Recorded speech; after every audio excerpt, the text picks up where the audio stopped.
All right, so hey y'all, I am Ife Michelle, and I am here with the lovely Miss Candace Jennings. I'm super excited, and I'm also here with the lovely Sariah Swilly. I'm super excited about this conversation because we are going to be talking about dance and bodies through dance, and just how our experiences have kind of differed or added to or taken away from our dance journey as a whole. I'm going to facilitate this discussion with questions directed mainly to Miss Candace, and then we're going to just kind of have some organic conversations surrounding some of the topics. And yeah, let go, let flow. So first thing I want to do, Miss Candace, tell me a little bit about your background, like how long you've been dancing, what styles, where did you train, all those kinds of things. Okay. I was trained, I come from Springfield, Massachusetts. Okay. My father ran a community center, and in that community center was a dance school. This is some of the what we're talking about. And Frank Hatchett was the teacher.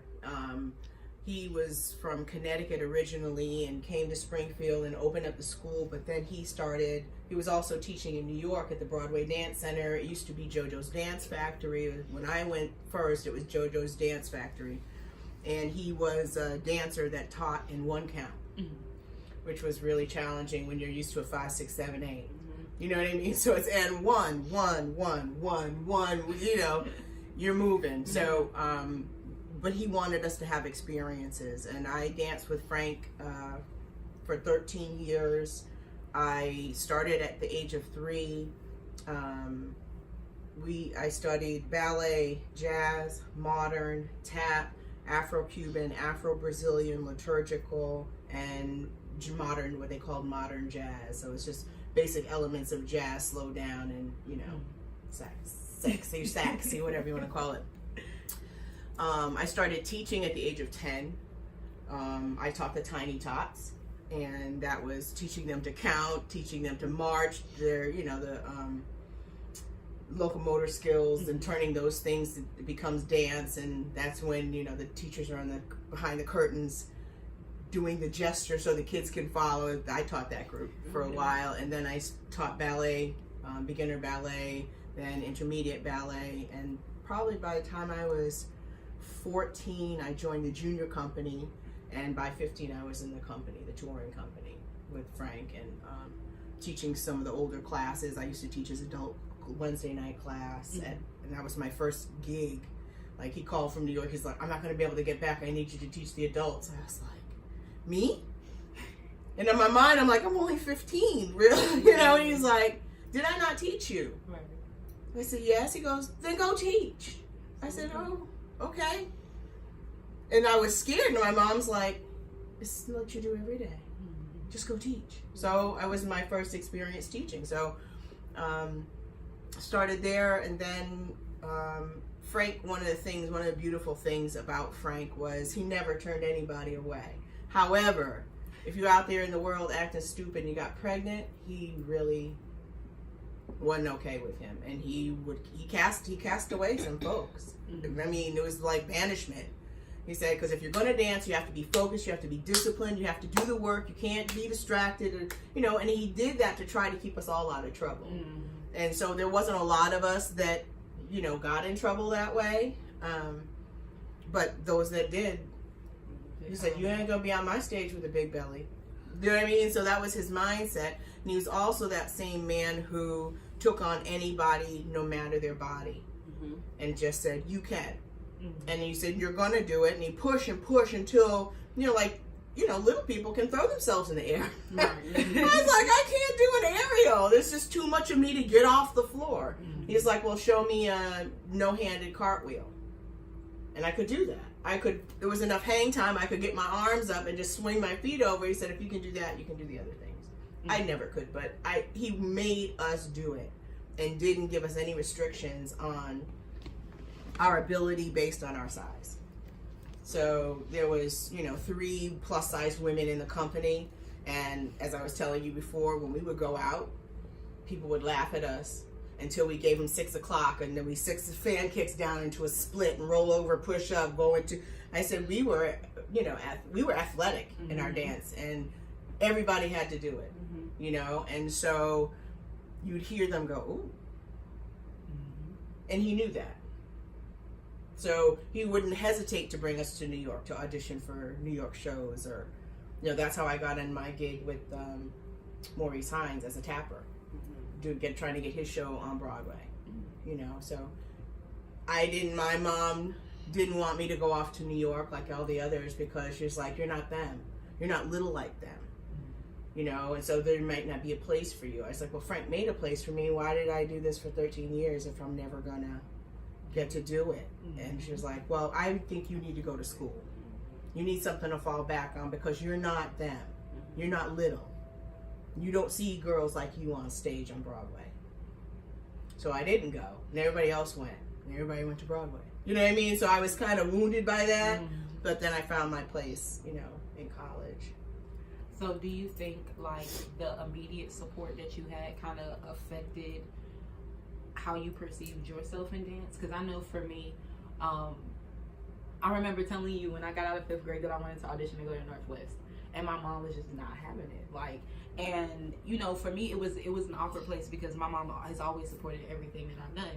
And I think when I was an adult and just kind of like understanding things in a different capacity, I think it was more a fear of them rejecting me that she had, and then having to figure out how to pick with up that the pieces as a parent. of that. Yeah. Right. As opposed to her not having a belief or not feeling like I could genuinely do it.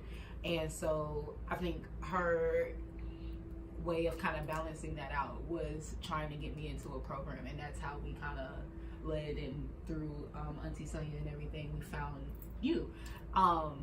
And when I got to the program, it kind of like having your influence was kind of like a balance to all the other negativity I was hearing about. You can't do this, you don't look like X, Y, and Z. And just the space of dancers that you facilitated, and how we all look different, and we came with different abilities and background, with Juriel having like ice skating background, and Hassan having all kind of stuff, and Josh, and everybody that was there. It was just so different and melting pot, but everybody had a place and they always fit. So that for me was like, it became a safe haven, and it really in that time made me feel like, okay, this is something I could really do. So did that deter you, like your parents and the support, the kind of support did you have, did that deter you or kind of propel you, or maybe a mixture of both? It gave me confidence. You know what I mean? It I wasn't them, but I knew I had the same skills as them. Absolutely. You know what I mean? Like when the legs were at 6 o'clock, everybody's legs were at 6 o'clock. And that was the beauty of us too. Do you know what I mean? And it wasn't like that 6 o'clock or 5 up, 5 up. You know what I mean? Where you're leaning back trying to get that. Like, everybody was bam, and it was beautiful to see. And so I knew. Frank never told me no. He constantly pushed. When my mother got to meet Maurice Hines and Marion Ramsey came to stay at our house. And I don't know if you know, Marion Ramsey is the little squeaky voice woman from Police Academy. She was his co-star. Okay. She came and stayed at our house. And I think it was then that she's like, these people were dancing with my baby. And they want her. And it happened again when I got burnt out at college. I just was having a hard time learning. I didn't know I had a learning challenge, and studied hard and couldn't pass anything. And I was like, I'm just going to go to New York and take some classes. I hadn't danced like that in years. Yeah. So I jumped on a train in Rhode Island, went to New York, went in, and then of all days that I go in, who walks in after I'm getting ready to go into class? Maurice Hines. My baby! I was like, he remembers me. Came and grabbed my face and gave me my first wet kiss. I was like, oh. Ooh. But you remember me. But you remembered me with a big wet kiss. He's like, we're getting ready to go on tour. You should come. You don't have to audition. Wow. And I looked at him and I was like hearing my mother's voice in my head. Yeah. You know what I mean? Like, you shouldn't, just all of the negative. And he said, you can stay with Greg while we're in rehearsal. Wow. We're rehearsing for 3-4 weeks. Then we go on tour, national tour. You get paid at that point, I think it was like $500 or $600 a week. And all of your, board and everything is paid for. And I was just like, all I could hear was my mother. And I was like, my mom told me I had to go to college. He's like, it'll be here when you get back. He was really pushing me to take that leap, and all I could hear was my mother. Mm-hmm. And when I said, I said, when do you need to know? He goes, today. He said, we're going into rehearsal next week, and I need to know if you're in. Then I was like, knowing I wanted to, because I was having a really hard time in college. Mm-hmm. And I'm like, here's that thing, here's that opportunity, but all I could hear was my mother. Mm-hmm. And so I said no. And I, maybe a month later, I was sitting in my room, frustrated, drunk, high, just because I was frustrated. They came on Entertainment Tonight. Oh. I know that, bro. Oh, I cried and cried and cried, and I called my mother. I said, I will never, ever, ever turn down an opportunity ever again. I said, all I could hear was you, and I'm watching. I could have been on TV. I could have been with this group on the road, because they wanted me. They wanted me, and you told me they wouldn't want me, and I heard you, and I didn't hear them, and I didn't remember. That shifted me. Yeah. And said, I'm never going to get in my own way, which I still do. I'm not going to get in my own way, and I'm not going to listen to the naysayers. Yeah, absolutely. Frank was never a naysayer. It was my mom. But she was old school. She came up in the Depression. She came up without. She didn't want anybody not to have. You know what I mean? So that was her mindset, that a degree would get me everything I needed. And I never used my degree. My undergrad, I never used it. Mass communications, there were no brown people on TV at that time. Brown women, Providence, Rhode Island, not happening. Mm-hmm. And so it gave me more confidence and drive to keep doing it. And it was even back then, I was choreographing fundraisers at the college when I was in college, because I wanted to dance, and I knew I wanted to dance, and I didn't want, they were all strictly modern at the college. Brown didn't have a dance program. Mm-hmm. I was doing theater over there, but I wasn't doing there's no dance. Mm-hmm. So I just started choreographing fundraisers, cabarets, and then getting paid from that. And then one of the professors, the dance professors, heard about me and called me, and she said, hi, you don't know me, I'm a professor here, and I broke my foot, and I'm told you're the best person to sub for me. Oh, really? She's like, yeah. So would you come over, and I'll have one class with you, and then I will be gone, and you just sub for the rest of the semester. And there was only a few classes left, and I was like, okay. So I went, and she watched, and the class was like, when the class stands up and they're all, in all my size or whatever, she was like, you are great. I said, my teacher was great. Yeah. And still.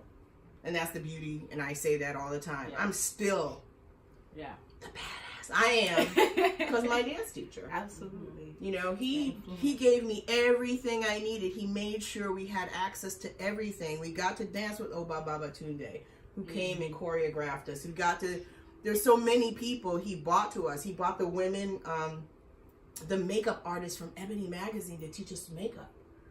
And they would do one side of our face, and we're all sitting in the mirror with our makeup kits that they told us to get, and they would make up one side of our face, and we had to match it. And we were all kind of looking cockeyed, because you can see the real side and then our hodgepodge. But he made sure we had everything we need to be the best dancers that we could be, and have the opportunities. He would do cheating things like teach us the choreography before an audition. so we could practice it and be sharp when it was time. You know what I mean? Wow. He did. But he wanted us to be in the mix. Absolutely. He made it possible, and the door was always open, and still, you know what I mean? God rest him. He's gone now, but I thanked him, before he passed. He came to, I saw him at was it my father? No, was it my mother's funeral? My mother or father's? I think it was my father's funeral. And he had brain surgery, but he was still dancing. Nothing stopped him, and that's the other piece of that. He never let anything stop him. His age didn't stop him. When he put on weight, it didn't stop him. When he lost weight, when he was sick, nothing stopped him. And so I see that in all of you guys too. You don't let anything get in your way, and you had great parenting. You really blessed. You know what I mean? And navigating life like that with dance and confidence. Mm-hmm. I remember when your confidence turned on. Like you said, I talked about those moments teaching your students, and you see them get it. I remember when you did something and you went, I was like, yeah. Yeah, because it would click. Do you remember? Yeah. You could see the light go off. It was like, because you could figure out how to move. You figured out how to pick yourself up. But because I know body mechanics, I could give you the words to help you pick it up. And when you finally did it, I think it was maybe like a barrel turn or something, and you did something and you stood up and you're like, that was funny. That's why we teach. I think it was the shoulder roll. When we did the rollover? The rollover. Because I teach my kids the same way you taught me. Because I remember that day, I was like, I was in my house, I'm doing the shoulder roll. My mom's like, yeah, you're still not rolling on your shoulder. and it was just like, it's not clicking. It's not clicking. And I remember doing it and landing, and I was like, oh, snap. And I just looked at him like, that's it. And that's why we teach. That's why I teach. Absolutely. I love when the light goes off. Transformative teaching. Absolutely. That's what it's called. Transformative teaching. Mm-hmm. Changed you. Absolutely. And then once you get that, it's like the kinesthetic muscle memory too. Once your body remembers it and knows how to make that happen, all the lights start going off. Everything goes. It just never stops. So we've been talking. I feel like No.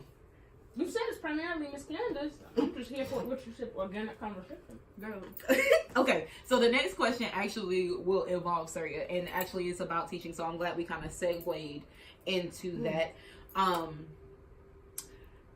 So when we were dancing together and we were a part of the African American Culture Center dance ensemble, and then we turned into Candace's Pride. Teen dance ensemble, and then we changed into Candace's Pride after our shift. When you were teaching all the variety of dancers that you teach, like in terms of body, in terms of ability, in terms of like background and where we started, was there a differentiation in how you felt like you had to teach us, or like the way things clicked? Because I noticed when I teach my kids, I have, even strictly just like in terms of the way their physicality is, I noticed I have certain students that have more angst about doing certain things, and I know it's strictly because of their body stature. There's a level of uncertainty when they see things, and I think me being physically like I am, it kind of helps ease that angst, and I can kind of teach it in a certain way that gets it to click. But I also understand that sometimes there's a gap and that it doesn't always connect that way. So in terms of how like the differentiation and how you taught us or made it click for us on different levels, were there things that you had to do differently that maybe, okay, this could work for Surya or for Juriel or, Akila, and then maybe like me and Desiree and Hassan might have to interpret that a different way? I think one thing is, as a teacher, you're an observer. And I'm learning that too with yoga, that I'm not supposed to be teaching. I teach yoga like I teach dance, and she's like, you're supposed to watch. And so that's been hard, sitting there like this, wanting to participate and not being able to, but I can't fix anything I can't see. Absolutely. So I spent a lot of time looking at everybody's skill level and then either challenging somebody to step up to you guys. Depending, you know, as everybody gets strong in their own time and in their own way, and if they don't, you don't put them in a position where they're going to be embarrassed. And we remember those conversations. Like, I will not put you on stage and have anybody laugh at you, because I experienced that, and I don't want that for anybody. Absolutely. I watched an event where people laughed at little children when they messed up, and I'm like, who raised you? Do you know what I mean? So people are mean and people are ugly, and I'm never going to put anybody in a position where anybody's going to make fun of them. So I'm always going to put them where their strength is. That was the determination. However, if they came to me and said, why aren't you putting me with Surya and Ife? I was like, because you're not ready. Or are you? Are you ready? You know, show me you're ready by learning what they're doing, and show me. And that was the teaching for me, because that's what Frank did. You know what I mean? Like, if you wanted to dance with the Tracy Thomas, and, you know, there was just a whole stream of awesome teachers and dancers that I danced with. I didn't have their body, so I couldn't do a lot of the things that they could do, but I could do it in my own way. You know what I mean? And so, did I want to put myself in a position? Did I have the drive to do it? Yeah. Did I want to be an embarrassment to that piece? You know, I wasn't going to put myself in that position if I wasn't strong enough. And so that's what I always try to do with you guys, and give you the space to grow, give you the desire to want more. I ain't going to make you. Absolutely. You know what I mean? So you either want to dance or you don't. And I'm not going to, and we've had those, you remember those falling outs. Yeah. I call them that instead of cussing outs. You're falling out. So like, you either want to dance or you don't. If you don't, go home. Pause the music. All right. Right? Mad in Spirit Square when the music hit pause, we was like, we about to be in trouble. Y'all not gonna have me wait until Tech Week. That's right. You know what? Yeah. With the 5, hands. 6, 7, 8. 5, 6, 7, 8. Let's go from the top. That was so I could get it out of my system. That one with the clap was for you. The We CD know. player. You don't know. And the I box. don't know. Click. My jaw's getting tight. Yes. Yeah. Yeah. That's what it was. Yeah. But I feel like it, Well, I'm going to pause you. The other thing that we did was I taught you to teach. So Absolutely. look at what you did as teachers when it was your turn to choreograph. What decisions did you make? I find myself sounding like you so much. Like, and I literally, like, will pause my board and be like, so, what was that? Because we definitely spent, like, a whole 2 weeks working on this, and it should not look like this at all. But, like, even in terms of, like, being able to sit back and observe and figure out what each student needs that I'm teaching, it kind of helps propel them from wherever they are. And I really, like, I appreciate that. I had one of my students who kind of struggled their first year, this is their third year with me, do a solo for my concert last week, and I didn't tell them that they were going to do it till a week before. So and it was a challenge for them because I wanted them to be challenged on a different level, and in my mind it was kind of synonymous with the first time I did a solo under you. And I remember that year dancing with you just being like so like different for me, because like I think it had become a safe space, but I was becoming that good kind of uncomfortable, the uncomfortable you want to be. Like I remember coming to you and being like, Miss Candace, I don't think I can do this hip hop piece. Like it's still not clicking. And that pulling myself out of that piece the day of the show bothered me so much. And like after that, because I didn't tell anybody, I just didn't go on stage. It was the day of. I went backstage and I said, I'm not ready. Like I'm just not. I can't. It wasn't clicking, and I had felt really defeated in that moment. Was that? Yeah, seriously. It was something, I want to say it was a piece that maybe Hassan had choreographed, a hip hop piece of something. But I had been missing a lot of rehearsals for 2 weeks or so. And I had been coming and I'm like pushing, and I'm like, it's just really not clicking. And I think the day of the first show or the second show or something, I was just like, this one is not for me. But then the next cycle, I did the solo. And I think that moment for me, it just kind of like the desire and the push for me, it was a little bit different, because I was disappointed that not only that I didn't perform, but I think I had sold myself short Not that I couldn't do it, but I You see had. my face. I had gotten so like defeated and in a space of like comparison.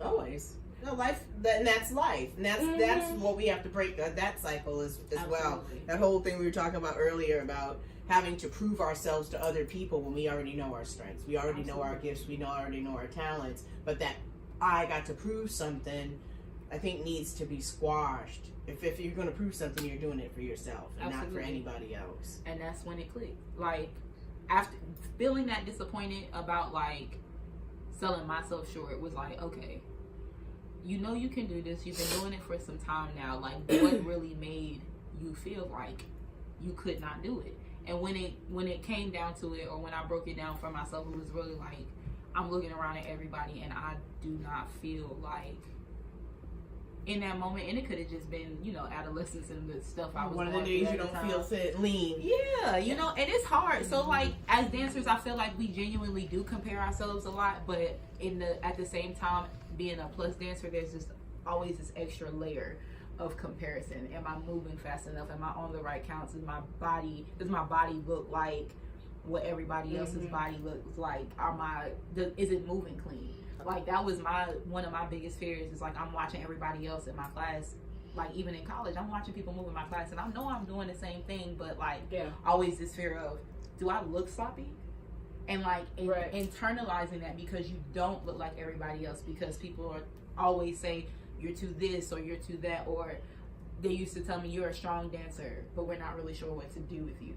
Like you internalize things like that, and it affects how you perform and how you dance, and it's crazy. Like it's a real and stigma. pause.